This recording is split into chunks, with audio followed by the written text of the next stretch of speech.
नमस्कार दोस्तों, मैं घनश्याम राय आप सभी का न्यूज डंका हिंदी में स्वागत करता हूं। एनसीपी की कार्यकारी अध्यक्ष सुप्रिया सुले ने एक बयान में अजीत पवार की तुलना अभिनेता अमिताभ बच्चन से की है। उन्होंने कहा कि अजीत पवार महाराष्ट्र की राजनीति के अमिताभ बच्चन हैं। उनके अनुभव, बात, अंदाज को सब कोई कैच करना चाहता है। उनका यह बयान शिवसेना के मंत्री दीपक केसकर के बयान के बाद आया है। दीपक केसकर ने कहा था कि अजीत पवार के प्रति मेरे मन में बहुत सम्मान है। वह विपक्ष के नेता हैं और जिम्मेदार नेता हैं। अजीत पवार जब बोलते हैं तो उन्हें लोग गंभीरता से सुनते हैं। हमारी अपेक्षा है कि वे सरकार में शामिल हों और उनके अनुभव का फायदा जनता को मिले। यहाँ तक तो ठीक था, लेकिन सुप्रिया सुले द्वारा अजीत पवार की तुलना अमिताभ बच्चन से करना कुछ हजम नहीं होता है। ऐसा नहीं कहा जा रहा है कि अजीत पवार महाराष्ट्र के नेता नहीं हैं। क्या एनसीपी ने अजीत पवार को कभी गंभीरता से लिया? वे बेशक महाराष्ट्र के बड़े नेताओं में शुमार हैं, इसलिए एनसीपी ने उनके पर कतर दिए। बेहिचक एनसीपी में शरद पवार के बाद कोई बड़ा नेता है तो अजीत पवार है। इसलिए अजीत पवार अपने कद का फायदा उठाते हुए मुंह अंधेरे बीजेपी के साथ जाकर उप मुख्यमंत्री की शपथ ले ली। ये कुछ झलकियां हैं जिसमें अजीत पवार का कद बड़ा और सुले के हिसाब से महाराष्ट्र की राजनीति के अमिताभ जैसे दिखाई दे रहा है। तो दोस्तों, आगे बढ़ने से पहले आप सभी से रिक्वेस्ट है कि हमारे चैनल को सब्सक्राइब जरूर करें। बेशक इसमें कोई दो राय नहीं है कि अमिताभ बच्चन का जादू भारतीय सिनेमा प्रेमियों के सिर चढ़कर बोलता है। सही मायने में अमिताभ बच्चन बॉलीवुड के शहंशाह हैं। अमिताभ बच्चन चलता फिरता एक्टिंग के स्कूल हैं। उनकी आवाज़, उनके बोलने का अंदाज, उनके रहन सहन हर भारतीय के लिए प्रेरणा है। लेकिन अमिताभ बच्चन एक कलाकार हैं, कोई नेता नहीं है। लेकिन नेताओं से बढ़कर राजनीति कर जाते हैं। उनका हंसना, बोलना बनावटी होता है। लोगों के मनोरंजन के लिए वे हंसते हैं। अमिताभ बच्चन लोगों के मनोरंजन के लिए रोते हैं।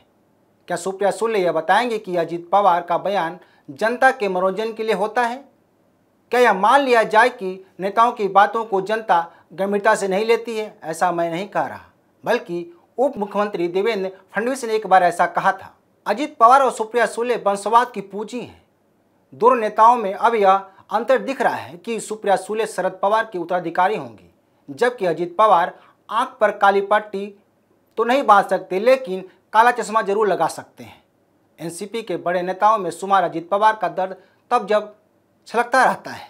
सुप्रिया सुले को अजीत पवार का कद अमिताभ बच्चन के बराबर दिख रहा है, लेकिन शायद शरद पवार को यह कद दिखाई नहीं दिया हो, इसलिए उन्होंने सुप्रिया सुले को एनसीपी का कार्यकारी अध्यक्ष बनाया।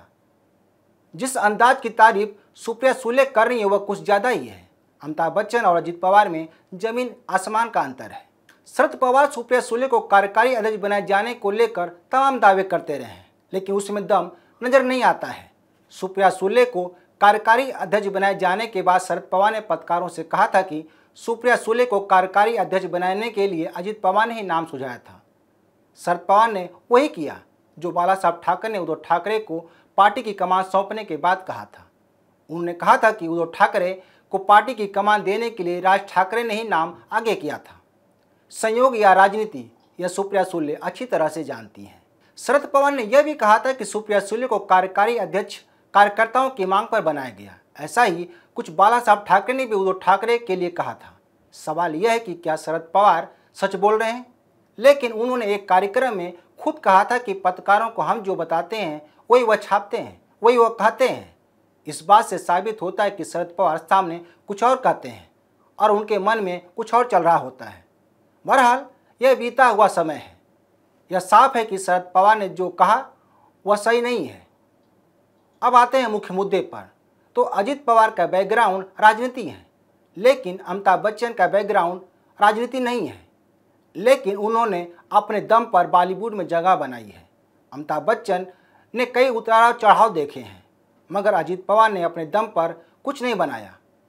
उन्हें बनी बनाई पार्टी में जगह मिली और आज वे यहाँ पर पहुँचे हैं। बहरहाल 1984 में अमिताभ बच्चन ने राजनीति में हाथ आजमाया था। उन्होंने कांग्रेस के उम्मीदवार के रूप में इलाहाबाद से, जो अब प्रयागराज के नाम से जाना जाता है, से चुनाव लड़ा था। उन्होंने अपने प्रतिद्वंदी हेमवती नंदन बहुगुणा को हराया था। बहुगुणा कांग्रेस के बड़े नेता थे। 1974 में वे यूपी के मुख्यमंत्री बनाए गए थे, लेकिन 1977 के लोकसभा चुनाव में उन्होंने कांग्रेस से बगावत कर नई पार्टी बना ली थी। इसके बाद 1980 में एक बार फिर बहुगुणा कांग्रेस में शामिल हो गए थे। उन्होंने इस चुनाव में जीत हासिल की, लेकिन सरकार में उन्हें कोई जगह नहीं मिली, जिससे नाराज होकर उन्होंने एक बार फिर बगावत कर 1984 में हुए लोकसभा चुनाव में उतरे, लेकिन उन्हें अमिताभ बच्चन ने 1 लाख से ज़्यादा वोट से हरा दिया था। वहीं अमिताभ बच्चन मात्र 3 साल ही सांसद रहे। वे दोबारा बॉलीवुड लौट आए। उस समय भी अमिताभ बच्चन इतने लोकप्रिय थे कि इलाहाबाद की महिला मतदाताओं ने बैलेट पेपर पर मुहर की जगह लिपस्टिक का ठप्पा लगाया था, जिसकी वजह से 4000 वोट खराब हुआ था। इतना ही नहीं, रात 10 बजे तक मतदान हुआ था। इसके अलावा कई स्थानों पर 95 से लेकर 100% मतदान हुआ था। बताया जाता है कि बहुगुणा के समर्थक अमिताभ बच्चन को नचनिया कहकर बुलाते थे। उस समय भी अमिताभ बच्चन का जादू लोगों के सिर चढ़कर बोलता था। बताया जाता है कि अमिताभ बच्चन बहुगुणा के लिए मेरे अंगने में तुम्हारा क्या काम है गाना गाया था। अमिताभ बच्चन की विनम्रता आज भी वही है। कहा जाता है कि उन्होंने बहुगुणा का पैर छूकर अपनी जीत का आशीर्वाद मांगा था। तमाम बातों की एक बात की, अजित पवार विशुद्ध रूप से नेता है। यह आलोचना कड़ी हो सकती है, लेकिन जानकारों का कहना है कि अजित पवार अपने चाचा शरद पवार के बिना कुछ नहीं कर सकते। वर्तमान में उनकी जो स्थिति है, यह सभी लोग देख और सुन रहे हैं। मैं अपनी पिछली वीडियो में कहा भी हूँ कि अजित पवार की स्थिति बड़ी नाजुक है।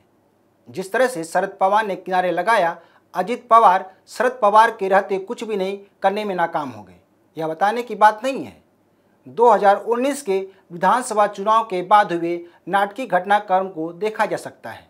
वैसे अमिताभ बच्चन के लिए कहानी गढ़ी जाती है, लेकिन शरद पवार की पटकथा में अजित पवार का नाम तक नहीं होता है। बाद में डैमेज कंट्रोल के लिए शरद पवार नई कहानी गढ़ते हैं और उसमें अजित पवार को शामिल करते हैं। इसका उदाहरण वर्तमान की 2 घटनाएं हैं। वैसे अमिताभ बच्चन इकलौता अभिनेता है जो देश के जलने पर अपने चेहरे पर रुमाल बांधकर आगे निकल जाते हैं। इससे हर कोई अपने हिसाब से अच्छे और बुरे तौर पर ले सकता है।